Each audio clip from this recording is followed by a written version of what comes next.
Paizão, ou se de repente assistindo um especial de final de ano dele, tem uma frase que ele fala no começo, né? Que ele fala, não que ele canta, né? Uma frase que ele fala no começo do show, antes de cantar a primeira música, que ele diz assim: que prazer rever vocês. Poxa vida, caramba, eu não canto, eu não componho, eu não vejo, rever, não vai dar. Não tem como. Antes fosse só essa questão, né? Só a questão da visão.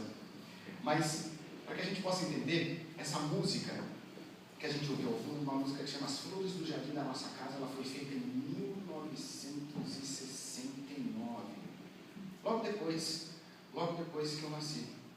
Por isso eu queria convidar, sim, vocês, para que a gente voltasse ali um pouquinho no tempo, para entender o que estava acontecendo na vida do meu pai e da minha família, claro, na época que eu nasci. Eu gosto de usar muito, e aprendi isso com o tempo, né, usar o meu paizão como exemplo, porque tem vários aspectos que são positivos. Um deles é que a gente, por exemplo, para uma pessoa ser uma celebridade, a gente sempre tem uma visão dela de uma influência, né? Uma coisa, felicidade absoluta. Claro que racionalmente a gente sabe que todo mundo tem problema, mas não é assim que a gente percebe no mundo. A vida a gente percebe justamente da maneira emocional. Por isso, olha só o que estava acontecendo na vida do paizão. Eu nasci no finalzinho de 1968, vocês não precisam fazer conta, muito obrigado, eu agradeço por isso. Eu nasci no finalzinho de 68. O paizão, ele tinha começado um programa em 1965, que vocês não tinham nascido, né, que se chamava Jovem Guarda. Vocês lembram desse programa? Vocês já ouviram falar, pelo menos, dele? Né? Um programa que fez sucesso, e eu conheço muita gente de televisão, o Fê também conhece muita gente, e a gente não consegue traçar um paralelo de um programa com tanto sucesso hoje em dia como foi a Jovem Guarda naquela época. Sim, ela começou em 1965, só que em 1969 o programa estava acabando. Ele durou só 4 anos. E não acabou porque o Roberto, Erasmo Carlos e Vanderlei, de repente falaram: não quero mais fazer o programa. Não.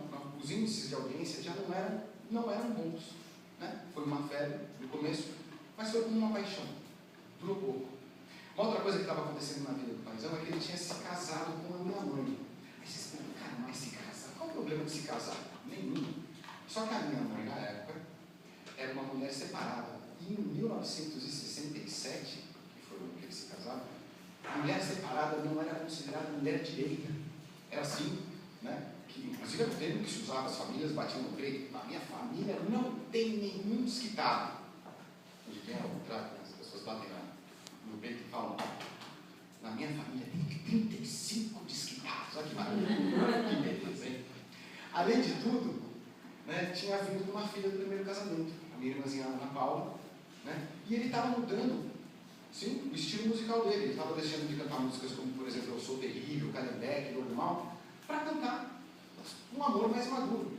Aquele cara que tinha se casado, né? O amadurecimento, os artistas às vezes, né, não querem amadurecer, mas o paizão não negou isso na obra dele.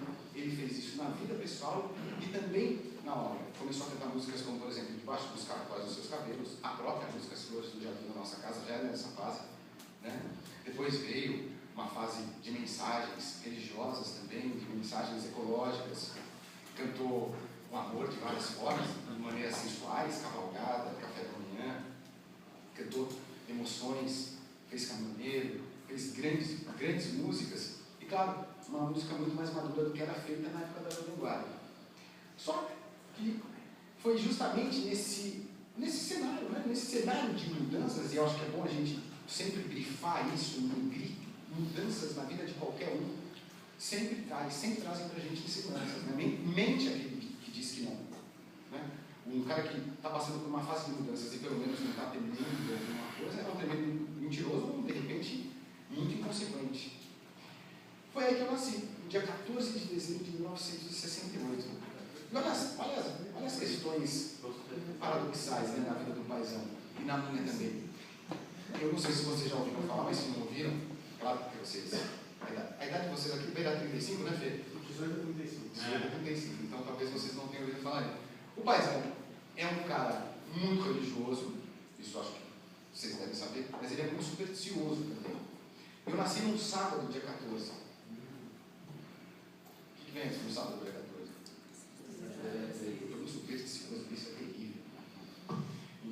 eu nasci no sábado do dia 14, só que olha que curioso. O dia 13 de dezembro, claro, o paizão é católico, vocês sabem muito bem disso. O dia 13 de dezembro, que foi a sexta-feira que antecedeu o meu nascimento, é dia de Santa Luzia, né? Que no catolicismo é justamente a padroeira dos olhos. Todo que sabe, né? Porque meu pai deve ter feito uma força danada para eu nascer no sábado do dia 14. Com certeza. E eu nasci com um problema de visão. O que isso quer dizer de verdade, não sei. Mas foi justamente nesse cenário de mudanças que eu nasci. No dia 14, claro, muitas fotos aliás, né? Colunas sociais, afinal de contas, estava nascendo o filho do rei. Olha que beleza, hein? Eu vou até a Inglaterra para querer falar com a tia Elizabeth. Não sei se vocês sabem, eu falei isso para vocês, mas o meu nome, as pessoas me conhecem como Dudu Braga, mas o meu nome é Roberto Carlos Braga II. Sim, segundo o algarismo romano. Só eu vou te falar, né? Porque eu tenho que explicar o nome é brincadeira, né? Fora que de vez em quando eu tinha mentido o meu nome. Por isso que eu tinha um apelido, não tem pessoas mais velhas aqui, mas eu tinha um apelido de Segundinho. Você ser chamado de Segundinho também é brincadeira. Você chega em casa com uma mulher que chama de Segundinho.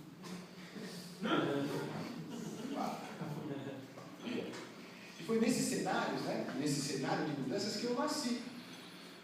Como eu falei para vocês, colunas sociais, fotos, mas aquilo que era alegria, sim, naquele sábado de 14, naquela semana que entrou, ali pela frente, gerou uma grande aflição. Porque eu fui diagnosticado com glaucoma congênito. Naquela época, o glaucoma é uma doença terrível até hoje, né? Muito perigosa. E vocês imaginem, em 1968, não tinha muito que a medicina pudesse fazer por mim, mas existia sim uma cirurgia ainda experimental na Holanda que poderia me ajudar. E é para lá que eu fui com 15 dias de idade para ser operado. E, na verdade, as flores do jardim da nossa casa não são, né, do jardim da casa do paizão, da minha. Na verdade, essa música foi feita justamente no hospital, na Holanda, entre uma cirurgia e outra, que no total foram 7, onde o paizão ficava ali, esperando, entre uma cirurgia e outra, olhando aqueles campos floridos holandeses, e compôs essa música. Essa música que diz: eu já não posso olhar nosso jardim, lá não existem flores, tudo morreu para mim. Vocês sabem que eu sou pai hoje, e vou ser pai daqui a um mês. Vocês imaginem a dor de um pai para escrever uma frase dessa, para escrever uma música com esse sentimento. Se quando os nossos filhos têm uma gripe, já é uma tremenda uma aflição, imagine o fato de repente de você vir a ter um filho com uma deficiência visual. Mas tem uma última frase também nessa música que diz assim, que um dia essas flores iriam reflorir. E foi isso que aconteceu. Como eu comentei, foram 7 cirurgias, no prazo de 1 ano e meio, idas e vindas, mas eu vim enxergar normalmente. Cheguei normalmente, poxa, tive uma infância muito bacana, me formei em publicidade e propaganda, comecei a trabalhar aos 17 anos, fui surfista durante 10 anos da minha vida. Eu achei que fosse ser o Gabriel Medina, né? Mas deixa eu pra lá, né?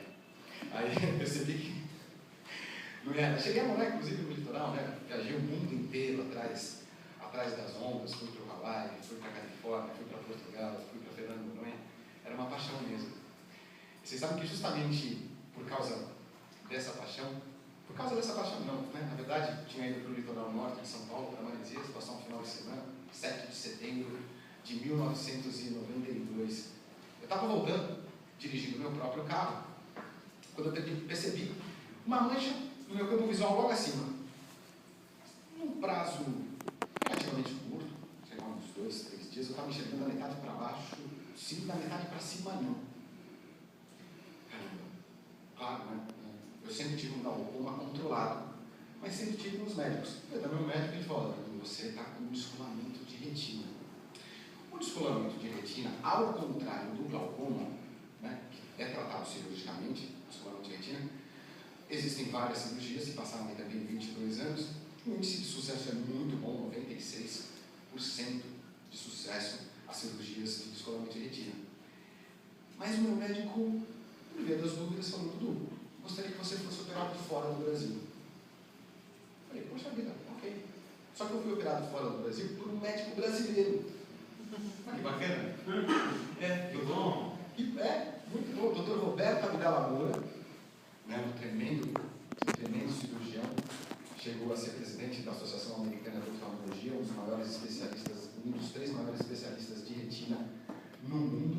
E eu fui para Houston, no Texas, para ser operado no Hospital Metodista, que é um centro maravilhoso. O Dr. Roberto Abdala Moura é muito conhecido de quem ama futebol, como eu, porque ele operou o Tostão, que jogou na Copa de 70, justamente de descolamento de retina. Né? O Tostão que levou uma bolada, né, num jogo contra o Corinthians. Aliás, uma saudação corintiana a todos vocês aqui. Eu não sei que time vocês torcem, mas vocês podem se manifestar tranquilamente. Empatou com o Grêmio ontem, ainda bem. Você é gremista? Claro, vai. Ah, meu Deus do céu. Te falo. Bom, fazer o quê, né? Você sabe que o Corinthians, ontem, estava bem embaçado, né? Não sei se vocês viram. Tinha uma neblina. Você foi? Sim. Pô, tava uma neblina, estava impressionante. O narrador estava enxergando como eu, praticamente nada. Eu estava ouvindo pelo rádio, eu adoro ouvir pelo rádio, mas que coisa, viu? Mas o Grêmio jogou muito, mas eu tenho que admitir. Dá uma roubadinha. O rádio sempre. O rádio foi o primeiro exercício de autodescrição criado no mundo. A narração de futebol. O rádio, a bola está no meio de campo, o cara já está. Você fala, caralho, que coisa, mas toda hora vai ser gol, né? Pela intenção do rádio, o jogo era para ser 20 a 15, né? Mais ou menos. Poxa, eu fui operado pelo Dr. Roberto Abdala Moura, tudo deu certo, graças a Deus. Né? Voltei para o Brasil e tem um amigo meu que ele é o guru do pessimista, né? Ele fala assim, Dudu, você está achando que as coisas estão ruins? Tá? Espera mais um pouquinho para você ver. Um pouco, né? Mas eu tenho que acreditar nisso. Bom, eu tive um cálculo renal com 22 anos de idade. O que tem a ver cálculo renal com descolamento de retina? Mas a minha retina voltou a descolar por causa disso. Eu voltei mais uma vez, né, para Houston, para ser operado pela segunda vez. Quando eu voltei dessa cirurgia, eu estava ali ainda sob efeito da anestesia, voltando para o quarto, aquele tampão, né, nos olhos. Eu percebi que eu estava ali, meu pai sempre comigo, uma mãezinha querida, que sempre foi, poxa vida, uma pessoa que lutou muito para que eu não perdesse a visão junto com meu pai. Eu já tinha falecido já há uns 3 anos. Meu pai estava ali comigo, eu percebi que estava no quarto, e eu fiz uma pergunta muito simples para ele, né? Ainda meio groguezinho assim, falei, paizão, e aí? Tá tudo bem? Vocês sabem que nessa hora eu vi uns passos à minha esquerda, uns passos, e uma mão no meu ombro. E uma voz que, de certa forma, eu acho que vocês conhecem, sim, muito bem das músicas. Ele me disse, tá sim, meu filho, tá tudo bem. Meu pai estava mentindo para mim? Não, claro que não. Talvez ele estivesse mentindo para ele mesmo. Porque eu que sou pai hoje em dia sei muito bem que se a gente pudesse fazer com que os nossos filhos não tivessem problema nenhum, se a gente pudesse passar pelos problemas dos nossos filhos por eles, a gente faria isso. É um amor, assim, incondicional. Eu tinha tido uma hemorragia durante a cirurgia e naquele momento não havia nada mais que a medicina pudesse fazer por mim, a não ser esperar para que as coisas pudessem se recuperar e que outras coisas, né, pudessem ser feitas. Naquele momento eu tive talvez a minha primeira experiência como, as pessoas não gostam de dizer às vezes na minha frente, mas como um cérebro. Sim. Eu tive que ler justamente pela respiração ou pela entonação que o meu pai deu, pela forma como ele falou, o que ele estava querendo dizer para mim. As coisas não estavam muito bem. Quando eu voltei, o paizão sempre gravou os discos dele em Miami naquela época. Hoje em dia ele não grava mais, a gente passou por lá. Ele estava terminando de gravar o disco daquele ano, de 1993, sim. E ele falou, meu filho, eu quero te mostrar uma música que eu estou fazendo.